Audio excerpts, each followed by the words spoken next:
एक सीतापुर गांव में दीपक और सोहन दो पड़ोसी रहते हैं। दोनों बचपन से ही एक दूसरे को जानते हैं। दीपक अपने कई सारे खेत में से एक खेत बेचना चाहता है और इसके लिए वो सोहन से बात करता। सोहन, मैं अपना ये खेत बेचना चाहता हूँ। तुम्हारी नजर में अगर कोई खेत खरीदने वाला हो तो मुझे जरूर बताना। ठीक है, मैं तुम्हें जरूर बताऊंगा।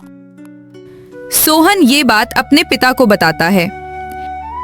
पिताजी, वो हमारा पड़ोसी दीपक है ना, वो अपना एक खेत बेचना चाहता है। अरे कौन सा खेत? उसके पास तो कई सारे खेत है। वो अपना वो खेत बेचना चाहता है जो हमारे खेत के बाजू वाला है। अच्छा, उसने बताया कि मैं बेचेगा? नहीं पिताजी, ये मुझे नहीं पता। तो तुम कल उससे पूछ लेना कितने में बेच रहा है। ठीक है पिताजी। अगले दिन सोहन दीपक के घर जाता है। हाँ सोहन, कहो कोई खरीदार मिल गया क्या खेत का?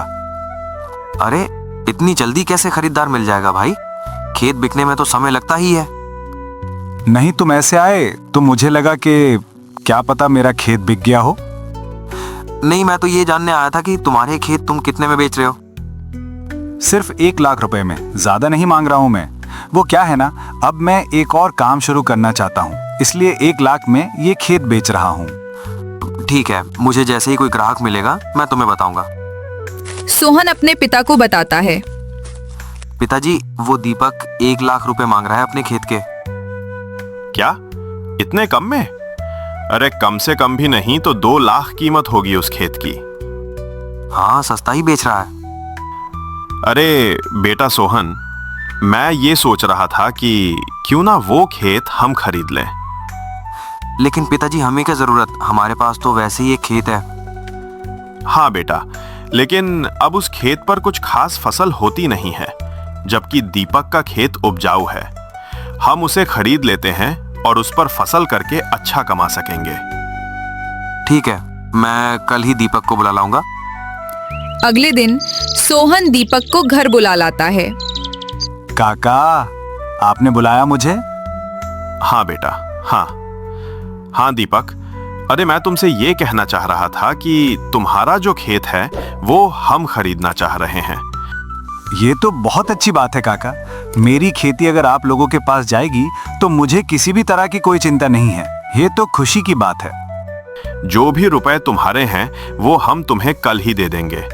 तुम कल ही वो खेत हमारे नाम कर देना।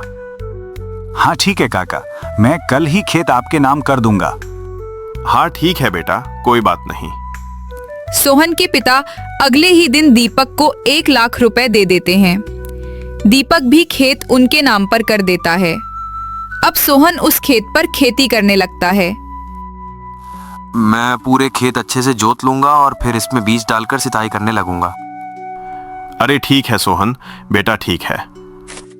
सोहन बड़ी मेहनत से मन लगाकर खेत की खुदाई कर रहा होता है। तभी खेत की खुदाई करते समय उसे खेत में से एक संदूक मिलता है। अरे ये कैसा संदूक है? मैं इसे खोलकर देखता हूँ। उसे ऐसा करते हुए एक और आदमी वहां पर देख रहा होता है। जब सोहन संदूक को वहीं खोलकर देखता है और दंग रह जाता है। इतने सारे हीरे जवाहरात, ये सारे इस संदूक में ना जाने किसने यहाँ पर गाड़े होंगे। मैं इसे घर ले जाता हूँ और पिताजी को दिखाता हूँ। सोहन वो संदूक अपने घर ले जाता है और अपने पिता को दिखाता है। अरे बेटा, इतने सारे हीरे जवाहरात, ये तो बहुत ही कीमती है। हाँ पिताजी, खेत की खुदाई करते समय मुझे यह संदूक मिला और इस संदूक में ये सारे हीरे जवाहरात मिले। अब आप ही बताइए, मैं इसका क्या करूं? क्या मैं इसको दीपक को दे दूं या हम इसे रख लें? हाँ, वैसे अब ये खेत हमारा है तो हमें ये दीपक को देने की कोई भी जरूरत नहीं है। हाँ ठीक है पिताजी। सोहन को संदूक निकालते हुए जिस आदमी ने देख लिया था, वो जाकर ये बात दीपक को बताता है। क्या? मेरे खेत में से बहुत सारे हीरे जवाहरात निकले? ये कैसे हो सकता है? हाँ बिल्कुल, मैंने खुद अपनी आंखों से देखे हैं और वो सोहन सारे के सारे हीरे जवाहरात का संदूक अपने घर ले गया है। नहीं, मैं ऐसा नहीं होने दूंगा। मैं वो संदूक वापस ले आऊंगा। मैं अभी जाता हूँ। दीपक तुरंत ही सोहन के घर पहुंचता है। बड़े चालाक हो तुम तो सोहन। क्या हुआ दीपक, ऐसे बात क्यों कर रहे हो? जैसे तुम तो कुछ जानते ही नहीं हो ना। मैं जानता हूं या नहीं इस बात से फर्क नहीं पड़ता, लेकिन तुम्हें इस तरह बात नहीं करनी चाहिए मेरे साथ। अच्छा, और तुम मेरे खेत में से निकले हुए हीरे जवाहरात से भरा संदूक अपने पास रख सकते हो, लेकिन मैं तुमसे गलत तरह बात भी नहीं कर सकता। तभी सोहन के पिता आ जाते हैं। अरे क्या हुआ दीपक बेटा, इतनी तेजी से क्यों चिल्ला रहे हो? काका, मेरे खेत में से एक संदूक निकला है हीरे जवाहरात से भरा हुआ, लेकिन वो संदूक इसने अपने पास रख लिया है।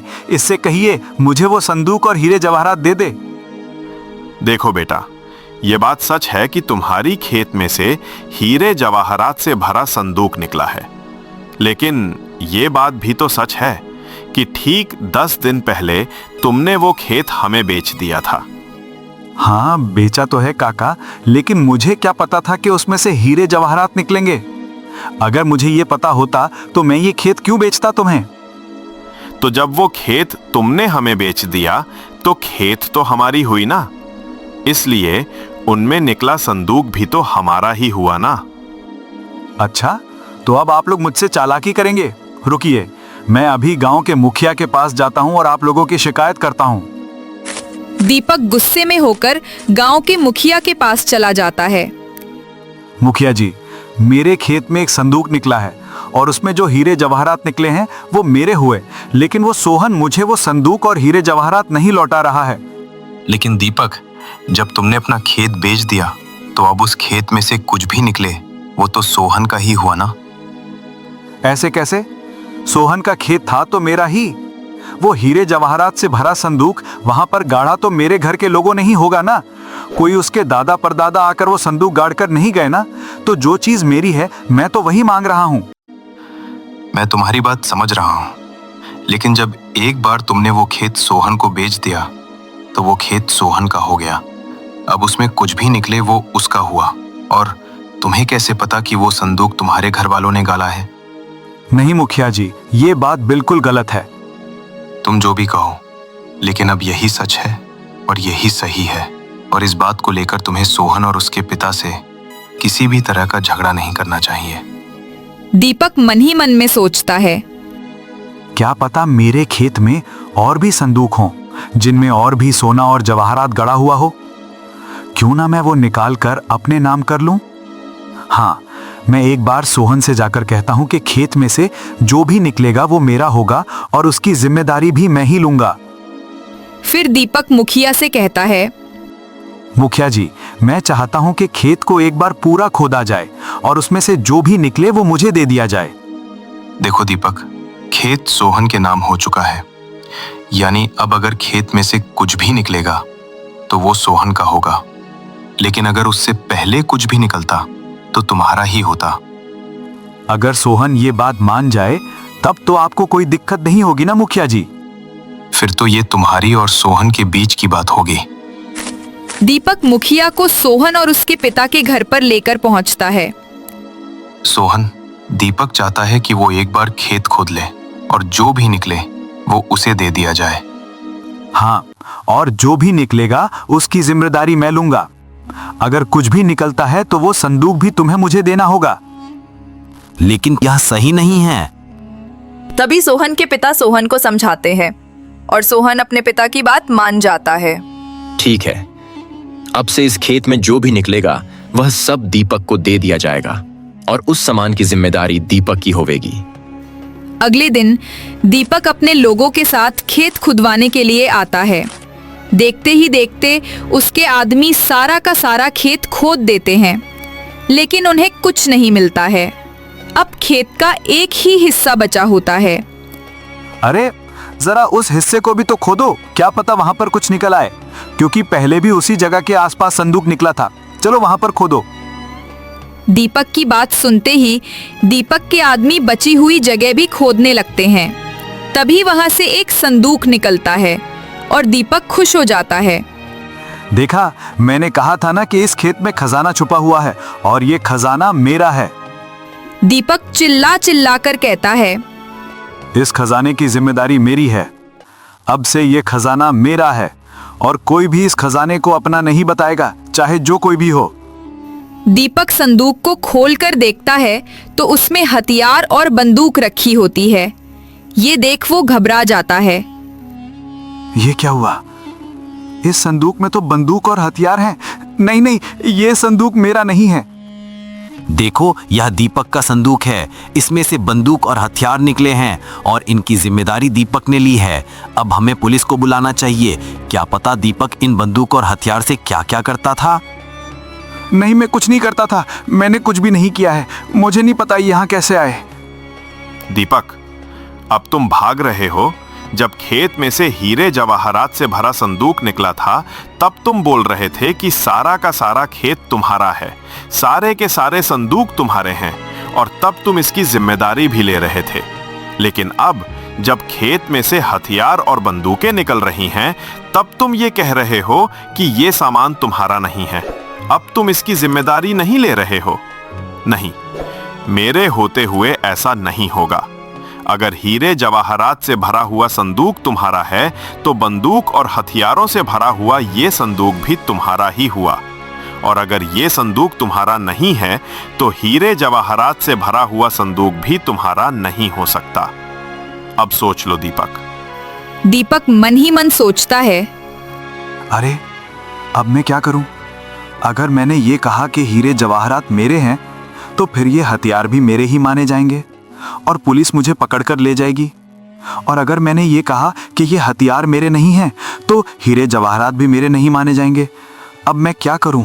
मुझे लगता है कि ये सब इसी का है। देखो, हमें पुलिस को बुला लेना चाहिए। नहीं नहीं, ये सब मेरा नहीं है। ये सब जिम्मेदारी तो सोहन की है, ये मेरी नहीं है।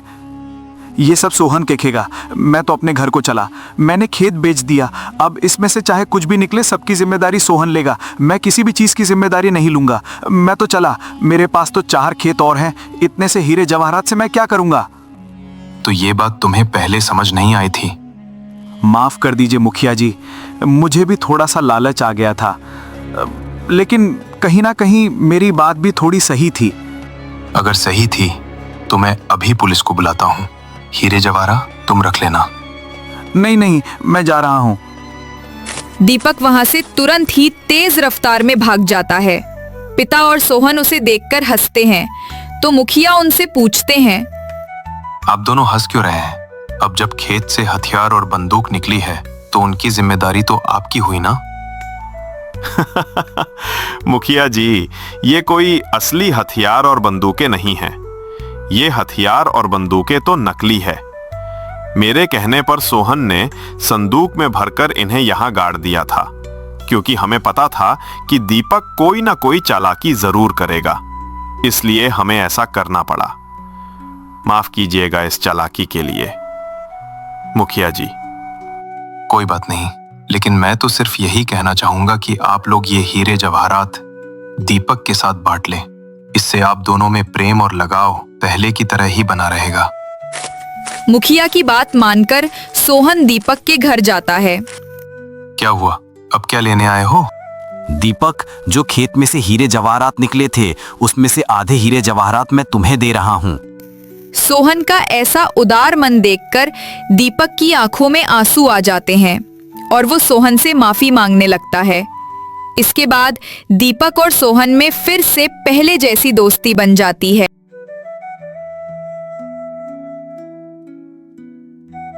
दोस्तों, ऐसे ही मजेदार स्टोरी के लिए हमारी वीडियो को लाइक और चैनल को सब्सक्राइब जरूर करें। धन्यवाद।